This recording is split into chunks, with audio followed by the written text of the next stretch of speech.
Marvel's What If Season 2 trailer just dropped and there's a whole bunch to talk about. Now, I love the first season. There's a few standout episodes, of course, but the show as a whole was a cool little adventure. I'm hoping this season goes to the next level, though. This season streams on Disney Plus starting December 22nd with a new episode every day for 9 days. I really like this format. I feel it's very unique, being I think this is the first time they've done something like this. Welcome back to Fantasy Theory. Let's break down, theorize, and point out Easter eggs for the new What If Season 2 trailer. It starts off with what I believe to be a Quinjet, but could just be a regular jet. We see in the cockpit Bucky Barnes, the Winter Soldier, Hank Pym as Ant-Man, and I believe a different version of Captain Marvel, judging by the symbol on her suit. We see an amusement park is under attack with black smoke emerging from the area. There's a Black Panther with a different accent. I can't quite make out what it is. You let me know in the comments what you think. He's wearing a different garment on top of his Black Panther suit. Next comes a mysterious kid with glowing blue eyes, who seems to be the one causing the ruckus at the amusement park. Ant-Man comes in riding on the back of a fly, and Black Panther asks if he needs any backup. Ant-Man responds, "I'm great with kids." Could be the fact that he has kids, that's why he's so great with them,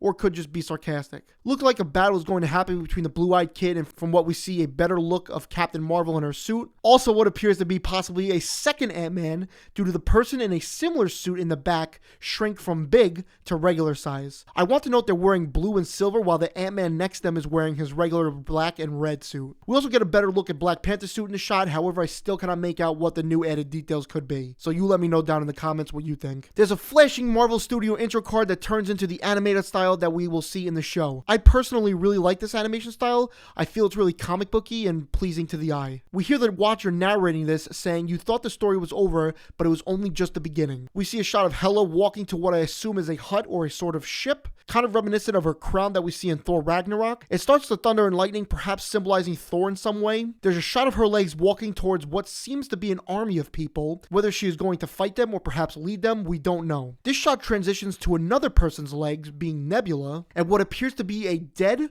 or passed out Yondu in front of her on the floor. As we know, the next scene shows that the legs belong to Nebula. The Watcher says he doesn't do sequels. Ironically, this is a sequel. The next shot is everyone from the start of the trailer with their helmets off, confirming our second Ant-Man is a man. We also see General Ross and Peggy Carter. I'm assuming they had neutralized the situation and took the kid into further questioning. Next, we see Wanda's Scarlet Witch, which appears she has her red magic surrounded by someone on a horse. That person almost looking like they're holding Loki's scepter, or could be members of the Black Order. The Black Order being Thanos' vanguards that we see in Infinity War and Endgame. I'm not 100% sure. I'm purely guessing and speculating here. The Watcher appears in between the multiverse, represented by shards of glass, like how we saw in the previous season. In one of the shards of glass, it looks to be Captain Carter from the last season. And then there is an interesting kind of Star Wars style pod racing or Mad Max style race between Gamora, Tony Stark in a bigger Iron Man suit, Valkyrie, Korg and Meek, who are always so fun to see, and Jeff Goldblum's Grandmaster, who we know from Thor Ragnarok. Comedically, what sounds to still be voiced by Jeff Goldblum, he winks at his own statue, calling himself handsome, and the statue winks back. This looks like it takes place on the planet Sakaar, the same planet the Grandmaster ruled over, explaining his statue, and also where Korg, Meek, and Valkyrie all were before Thor showed up in Thor Ragnarok. The next scene proceeds in what I think could be an older blue-eyed kid, or maybe a parent to the blue-eyed kid, appearing to control some sort of sand or rock army, also with blue glowing eyes. We actually see Thor now helping, in that case, with some of the same characters from the beginning of the trailer. Next, we see two unfamiliar women to me, possibly fighting or training in some way. But again, not much for me to say here, as I'm not quite sure who they exactly are. Nebula plays a hologram from her eye of Yondu when all of a sudden his arrow is shot through the hologram, but caught by Nebula. Next is the Ten Rings fighting Odin. After that, it jumps right to Captain America fighting Thanos, the exact scene from Infinity War. Although this could be what if Cap defeated Thanos here, because Thanos has all 6 Infinity Stones, Cap knocks out the Time Stone with his Wakanda shield. There's a Hulk with a beard and long hair under this red lightning,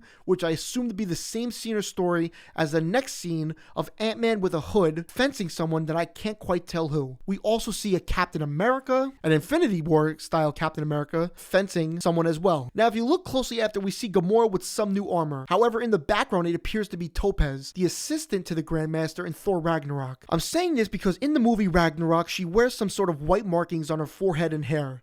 and you can see it now on this character in What If. This could also make sense because in the previous scene, we see Gamora racing the Grandmaster on Sakaar. We see Rocket supporting some type of huge Terminator-style armor. Now, from the last season, we see the return of evil Doctor Strange or Supreme Strange. The next part, Marvel confirmed online. Evil Strange is speaking to a woman referred to as Kahori. I think I'm pronouncing that correctly. Strange says to her he's been looking for her for a long time. We see her falling into what looks like a whirlpool and emerging with some type of blue powers. She opens up a ton of blue portals and sees a shot of Eric Killmonger, and of course, coming out of the blue portals is Thanos with possibly all the Infinity Stones. He grabs a hold of Captain Carter's shield, this probably being the same Captain Carter from What If Season 1, because the next shot, she is with the Watcher looking at the What If title card. After all this, we see Happy Hogan talking to Darcy, who we've seen in Thor and WandaVision, saying the Avengers Tower has been overtaken, and she responds, "On Christmas?" This obviously may come out on December 25th, Christmas, as the Christmas episode of the series. We see Tony Stark with a Santa hat on, the Avengers Tower with a Santa hat on, and also a shot of Hawkeye, Iron Man, what I believe to be Captain America dressed in what it looks like to be an elf costume, and honestly someone who resembles kind of Wonder Woman from DC. Like I said, we get one episode every day starting December 22nd for 9 days until New Year's Eve. This trailer, in my opinion, looks fantastic, and of course, some scenes look more enticing to me than others. For example, the Blue-Eyed Kid, Cap vs. Thanos, and the pod racing episode, but I cannot wait to see them all. Anyway, let me know what you guys thought of the trailer, what episodes you're most excited to see. Will there be a similar team up like there was in What If Season 1? Thank you so much for watching. Like and subscribe, and I'll see you all on the next one. Have an incredible day.